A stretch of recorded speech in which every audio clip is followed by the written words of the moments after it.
문재인 대통령이 일본의 경제 보복 조치가 이루어진 뒤 처음으로 30대 기업 총수들을 만났습니다. 이 자리에서 문 대통령은 일본이 더 이상 막다른 길로 가지 않길 바란다면서도 이번 사태가 장기화될 가능성에 대비해야 한다고 말했습니다. 네, 청와대 연결해 자세한 내용 들어봅니다. 이재동 기자. 네, 문재인 대통령과 30대 기업들과의 만남은 오늘 오전 10시 반부터 약 2시간 동안 진행이 됐습니다. 예정된 시간보다 30분을 넘겨 끝이 난 건데요. 그만큼 오늘 정부와 기업 간에 허심탄회한 대화들이 오고 갔을 것으로 보입니다. 오늘 간담회에는 정의선 현대차 수석 부회장, 최태원 SK 회장, 구강모 LG 회장 등 주요 그룹 총수들이 대거 참석했습니다. 다만 삼성 이재용 부회장과 롯데 신동빈 회장은 현재 일본 출장 중이어서 두 기업에선 윤부근 부회장과 황각규 부회장이 각각 대리 참석을 했습니다.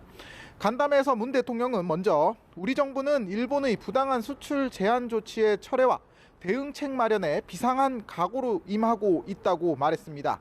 일본 정부를 향해서는 더 이상 막다른 길로만 가지 않기를 바란다며 화답을 촉구했는데요. 정치적 목적을 위해 우리 경제에 타격을 주는 조치를 취하고 아무런 근거 없이 대북 제재와 연결시키는 발언을 하는 것은 양국 우호와 안보 협력 관계에 결코 바람직하지 않다고 말했습니다.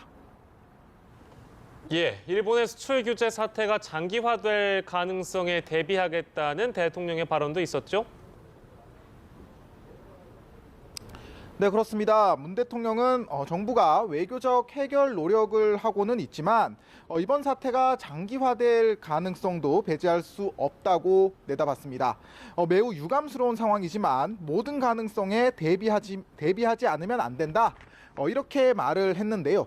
그러면서 문 대통령은 정부와 기업이 상시적으로 소통하고 협력하는 민관 비상 대응 체제를 갖출 필요가 있다고 밝혔습니다.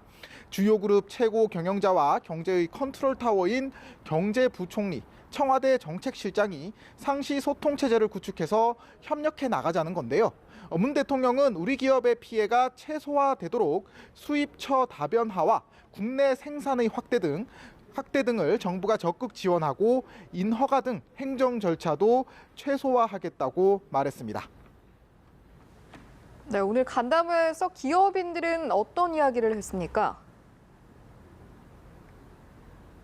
네, 문 대통령의 발언 뒤에 이번 일본 보복 조치에 직접적인 영향을 받게 된 LG와 SK, 삼성에게 우선 발언권이 주어졌습니다. 다른 참석 기업들도 대부분 발언 기회를 가진 것으로 알려졌는데요. 고민정 청와대 대변인이 조금 전 브리핑을 열고 기업인들의 목소리를 전했습니다. 기업인들은 우선 부품 국산화에 대한 정부 의지에 공감하며 긴 호흡의 정부 지원을 당부했습니다. 특히 특정 국가에 대한 의존도를 낮추는 게 절대적으로 필요하다면서 화학 분야에 강점이 있는 러시아와 독일 등과도 협력 필요성을 강조했습니다. 기업인들은 전략 부품 산업 분야의 인수 합병 검토 필요성도 제시했는데요. 한국 경제의 문제점은 자본이 늙었다는 것이라며 부품 소재 분야로 돈이 흘러가지 않는 문제점을 지적하며 금융 부문 규제를 풀어달라고 요청을 했습니다. 지금까지 청와대에서 연합뉴스TV 이재동입니다.